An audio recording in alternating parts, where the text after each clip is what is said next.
কোটা আন্দোলনে সহিংসতায় এ পর্যন্ত ১৪৭ জনের মৃত্যুর তথ্য পেয়েছে সরকার। এই তালিকা আরও যাচাই বাছাই করা হবে। দুপুরে সচিবালয়ে গণমাধ্যমকে এ কথা বলেন স্বরাষ্ট্রমন্ত্রী।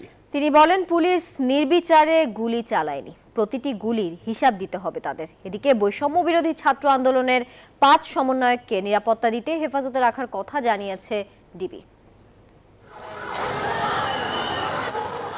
শিক্ষার্থীদের কোটা সংস্কারের আন্দোলনের আড়ালে কিছু দুষ্কৃতকারী দেশ জুড়ে চালায় সহিংসতা।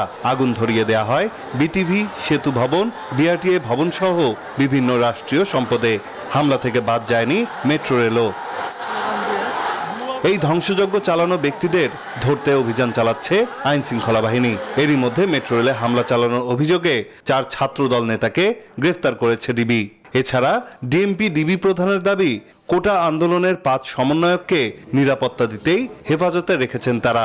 ১০ নম্বর এলাকায় নৈরাজ্য সৃষ্টিকারীর মধ্যে সমন্বয়ের কাজ করে এবং মেট্রো রেলে ভাঙচুর চালায়, অগ্নিসংযোগ করে।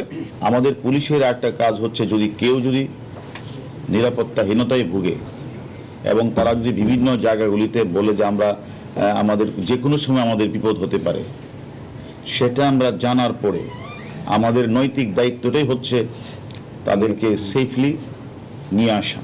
এদিকে এই আন্দোলনের জেরে সহিংসতায় পুলিশ নির্বিচারে গুলি চালায়নি বলে জানিয়েছেন স্বরাষ্ট্রমন্ত্রী।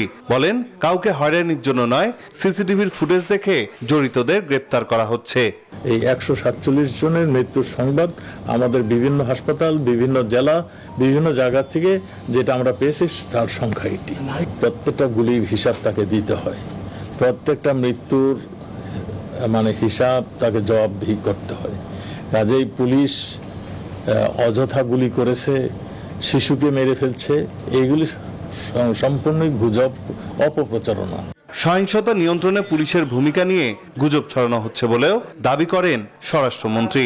সামাজিক যোগাযোগের মাধ্যমে তারা এমন গুজব ছড়াচ্ছেন সারা বিশ্বে। নাইম আল চিকো, নিউজ 24, ঢাকা। এই যে আমার ব্যাংক।